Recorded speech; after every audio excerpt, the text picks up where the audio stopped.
This is Hidden Killers with Tony Bruschi. The bridge guy, that's been a big piece of the Delphi murder case against Richard Allen from the beginning, despite it doesn't really look like Richard Allen at all. But it's been presented in a very ominous way all of this time, in a way where we hear and see on the screen this bridge guy ominously saying, "Down the hill," while he is behind the girls on the bridge. The reality is that never happened. He didn't say that ominously behind the girls as he was walking along the bridge. No, he actually said it in passing, as the girls had already talked about wanting to go down the hill. This is a crazy, crazy video. Now we've seen it in its entirety. I know you saw it in court, Bob. They played the whole thing, correct, in court? They did. Okay, so that at least was there. But leading up to this, all we saw was this 6-second edited version that was played over and over and over. And they said, this is the bridge guy's the killer. I got questions about how we even came to that conclusion, too. Before we dive into it, let's play the bridge guy video in its entirety, and then we will discuss. We're going to put it down over here to a full screen, and let's watch it. Here we go. And listen.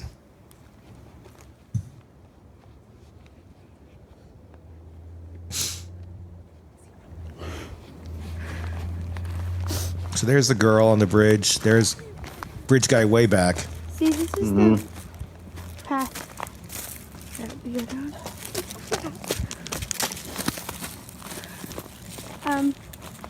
There's no path going there, so we have to go down here.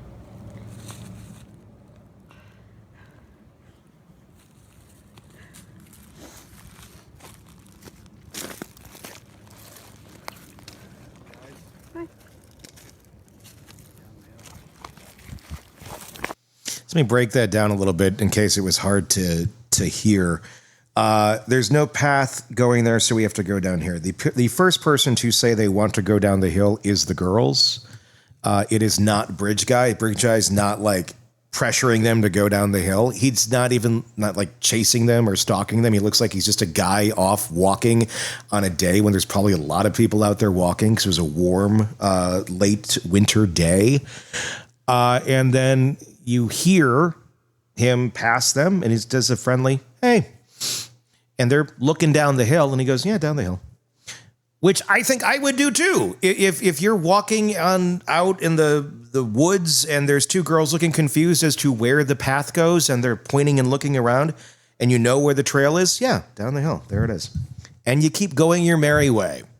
But somehow that, which we've now finally been allowed to see by the powers that be of Delphi, the magical Oz, it's not at all what was presented to us for the last however many years. Bob, what's your reaction to this video now that you've got a chance to see it outside of court and had a chance to like review it more in depth? Yeah, I was paying attention to you right there, but I sent you a version I think has better sound. Okay. That maybe you want to plug in where we watched that. It's got significantly better sound. I had some people up the sound. Okay. And send it to me. Yeah, when I sat in court, and from what I understand, this is the original.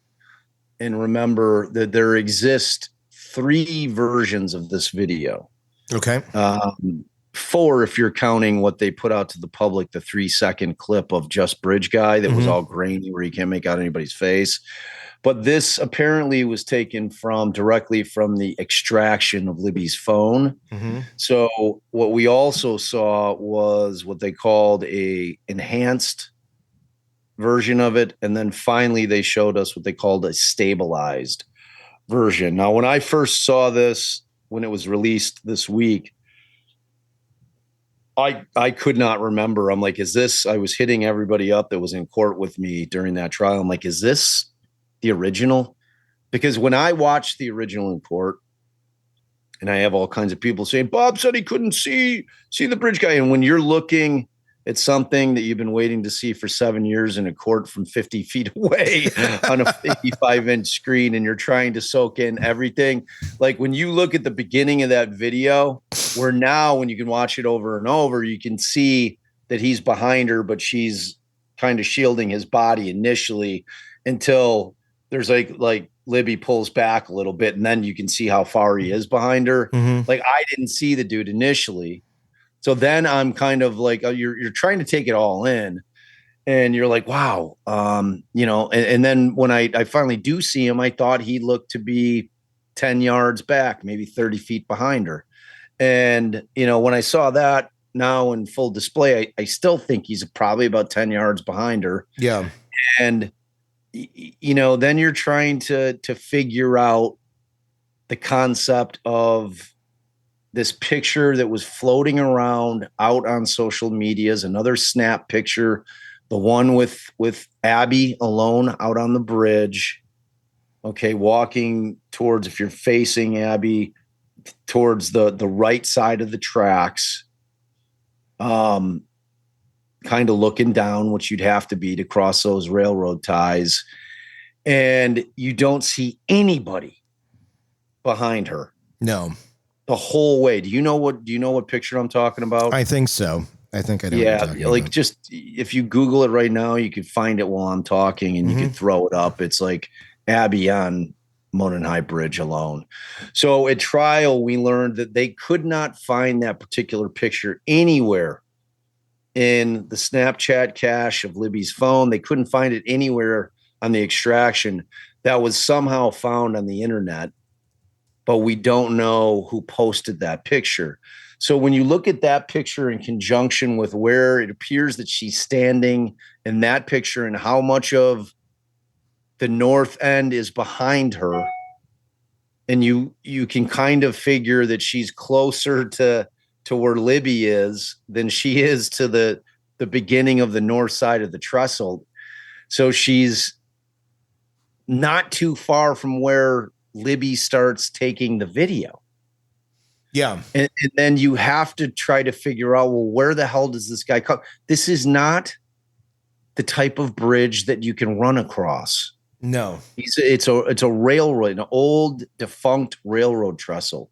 So it's literally railroad tracks where you have between a 14 and 16-inch gap between railroad ties. Okay, so like you have to vary it, and on top of that, half of these ties are completely deteriorating. Some of them are missing completely. So this is a very treacherous, terrifying walk across this bridge. No one is jogging across it. No one. So it then leads you to the place, well, where is this guy? It appears that there it is. Yeah. Okay. And yeah, there's no bridge guy on that shot.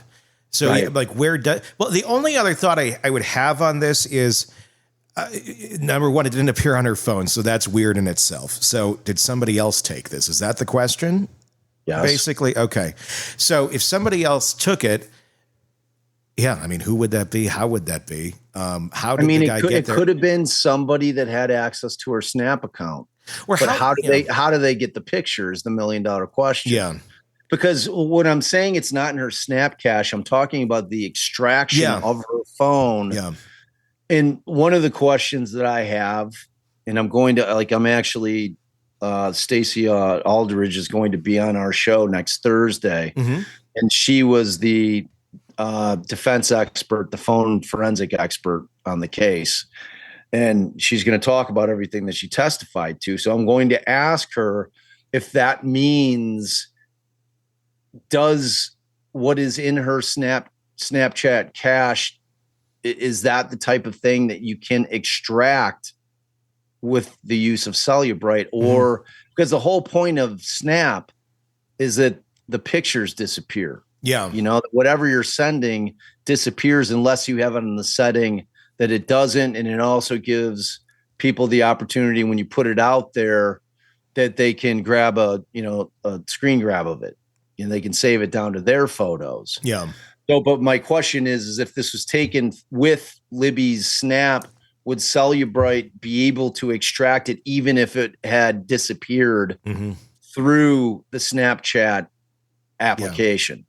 You understand what I'm saying? Timestamp would be important on this too, like an authentic timestamp from the original. Any kind of metadata, 100%. Yeah, because this it could be easily explained that they were playing on the bridge for a while.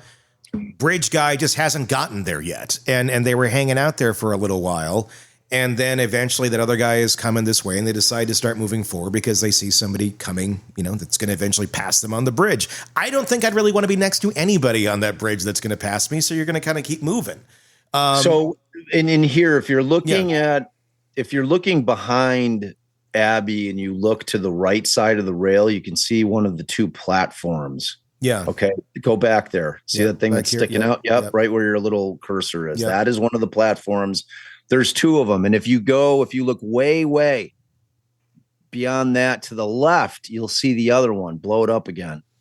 It's about as big as I can blow it up right there. Let me pull it so down. You see it. It's almost, you can see that thing sticking out that looks similar to the piece of wood that's sticking out right there. Yep. Exactly. Right. You see what I'm talking about? No, you had it. Move the hand up again.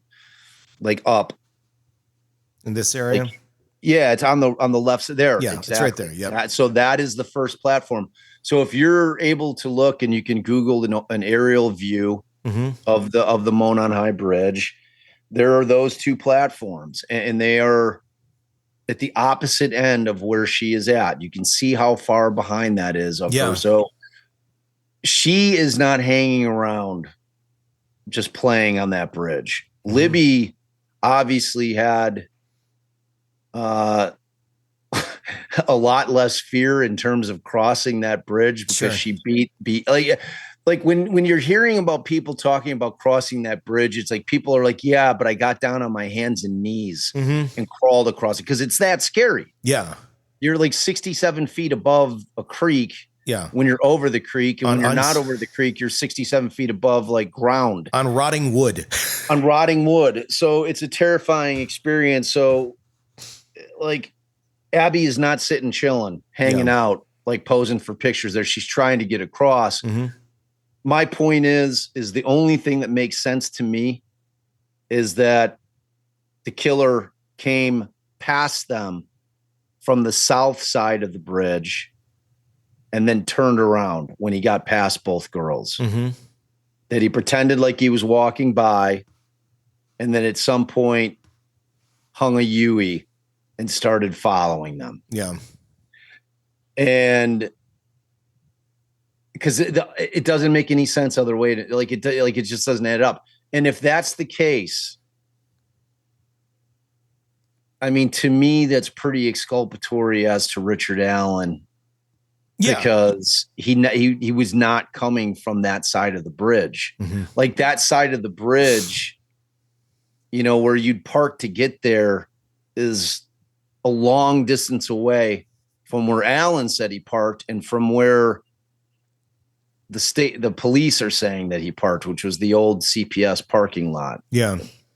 So like this is at the opposite end of that. Okay. So it doesn't really work for me in terms of it being Allen if they're going to stick with, well, this is where he parked and, that's where he was waiting. And then he's following him down the bridge. Because where is he in the other picture? That other picture tells the tale. Yeah.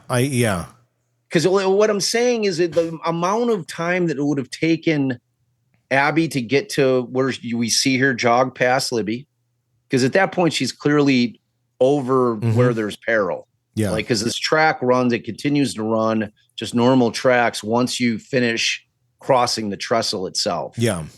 You know what I'm saying? So, and then as soon as she got like right to the end of it, like anybody, when you're doing something like pretty scary and you kind of get to the very end of it, you kind of like rush your way through it and get to safety, right? I mean, that's a normal thing to do, which is exactly what she did. Yep.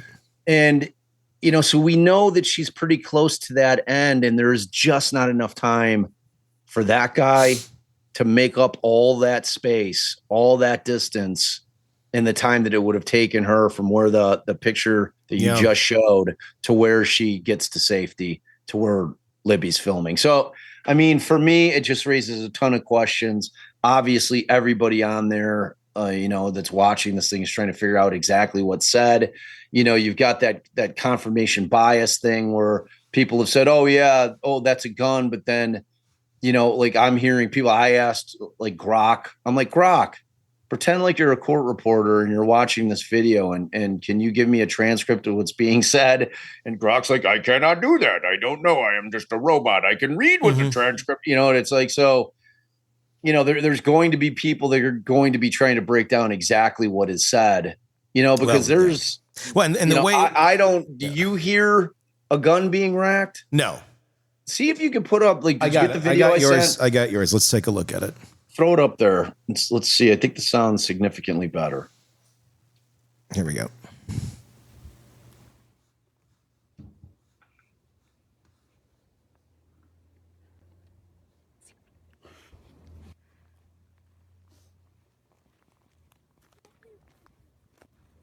See, this is the path.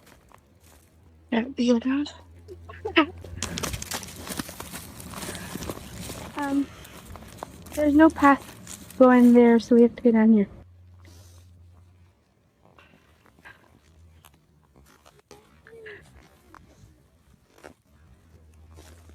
See, this is the Guys. path. Yeah.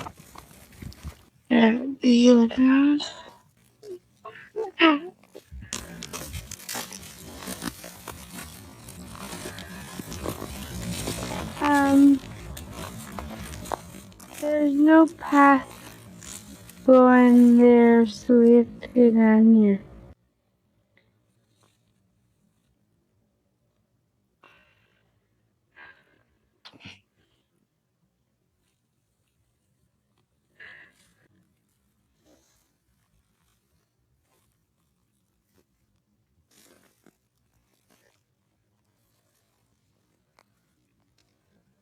Guys. Bye. Yeah. So that video, it looks like it repeats, right? It's not just Right. That, like, I think I think my buddy made it like repeat 2 times. So it's a 43-second video total. Yeah. And like I don't hear a gun rack at all. No. But in that particular video, I've got another one that I'm going to send you to that you can check out when we're done. All but in that one you can hear the rocks crunching. Yeah. Under her feet. Mm-hmm. A lot more. And there's this point in time where he asks a question, or she's saying she talks about the path 2 times. Mm-hmm. Okay. And the first time she's like, I forget what she says. Here, go back on it. And it's before the second, to play it in regular speed. Let me play the one I have, the original, at regular speed.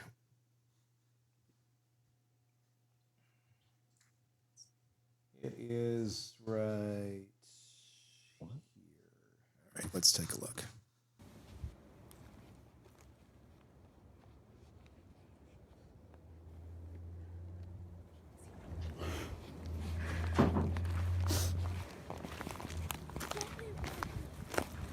See, this is the path. See, I'm not hearing the rocks crunching on yours either. I am. Oh, you are? Yeah.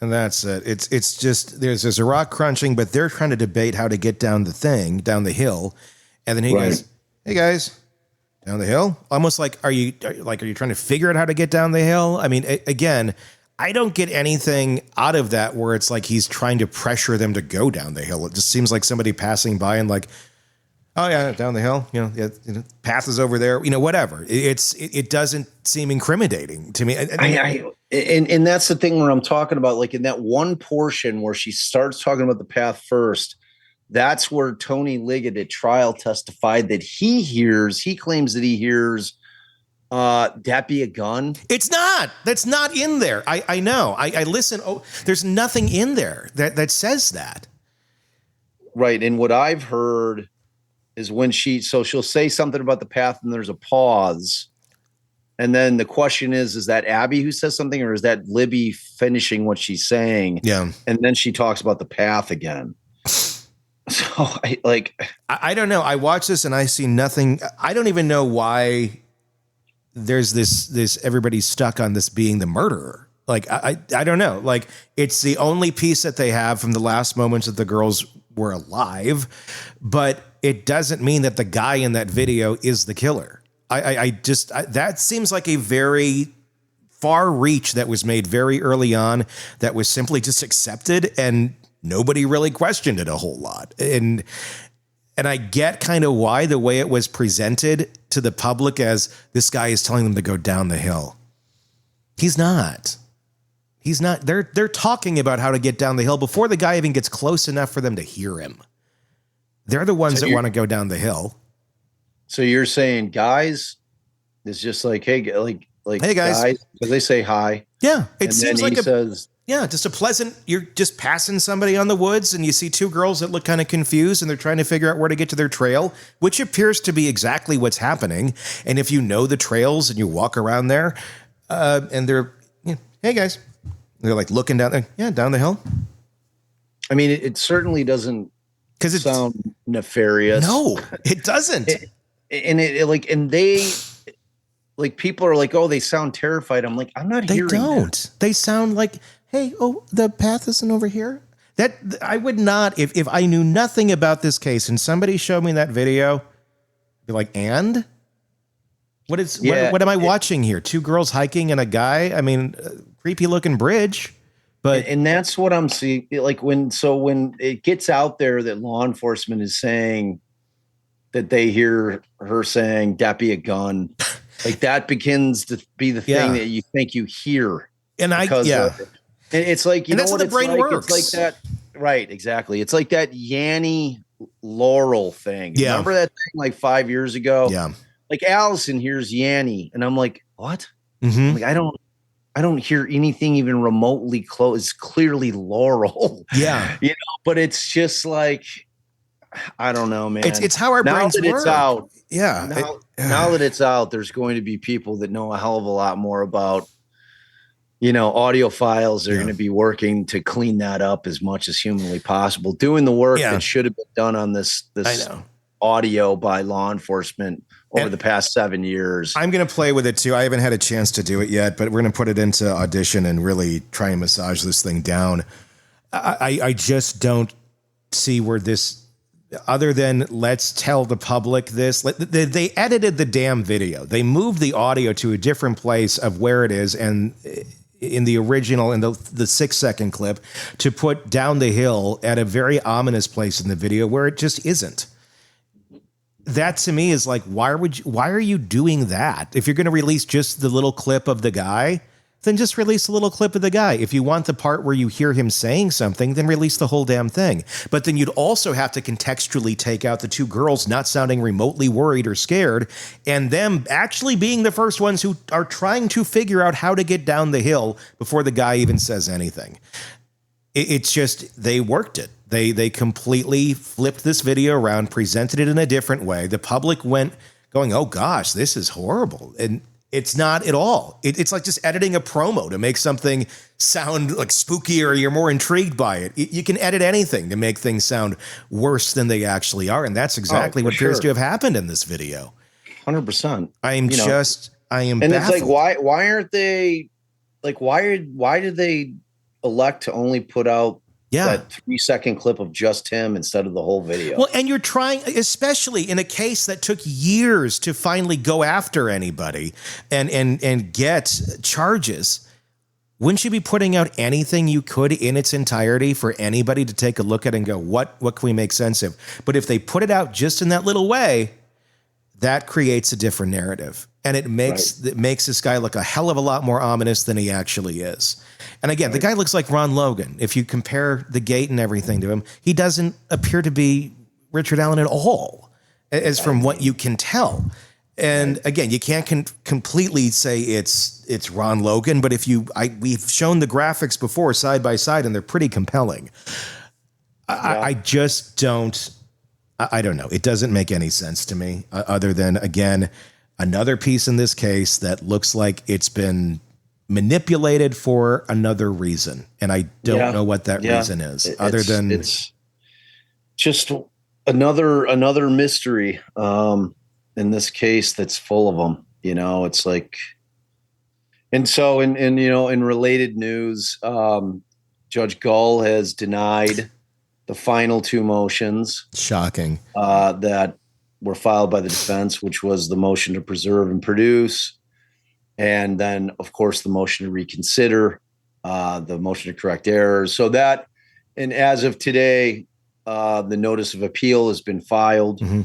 And the clerk has filed the notice of completion of the court's records.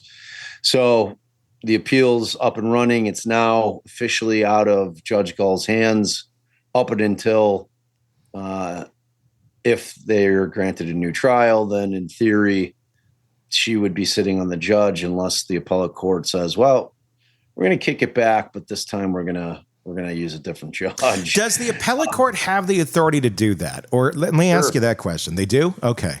Yeah. Yeah. If they think that the judge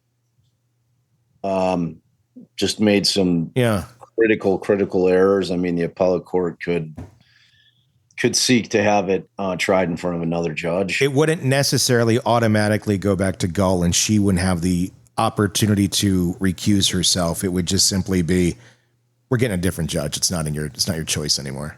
Well, if the opinion is silent as to like her trying it or her overseeing it again, then she's the judge. Yeah. And then it's going to be up to her as to whether or not she's going to do it again. Sure. Time window on something like this, now that that's been filed, where does that go? Well, the next step is the brief. Allen's brief has to be prepared. They have to get the full record, meaning all the exhibits put together, which I'm sure they're working furiously on right now. Mm-hmm. And once that is done, and I'm sure that appellate counsel is already working on their brief. They're working on identifying all the issues. They do that by going through the transcripts of all the hearings and the trial. They identify the issues that they think exist. They put together their brief. That will probably take a few months, 3, 4, 5 months. There are deadlines, but they usually can get extensions. Once they get it done, the response brief is due. And then after that, there may be a reply brief. But then once the court is fully briefed, then they start reading through it, and they'll decide if they want oral arguments or not. And if they do, there'll be a date set for oral arguments. I've heard that in Indiana, like the range is anywhere from 12 to 18 months. So hopefully he stays alive in jail or in prison for at least 12 to 18 months. That's the key. Yeah. That's the key. That's because the appeal goes away if he dies. Right? Yeah. Yep. So messed up. So messed up. If you were listening to this and you want to see the video itself, you can check out our YouTube channel, Hidden Killers with Tony Bruschi, and watch everything that we were talking about. And be sure to hit subscribe there or wherever you're listening right now so you don't miss any of the updates on this case, because it's not going away anytime soon. Craving non-stop true crime updates? Press subscribe now and get the latest cases, analysis, and expert commentary delivered straight to your feed. Only from the Hidden Killers podcast and True Crime Today.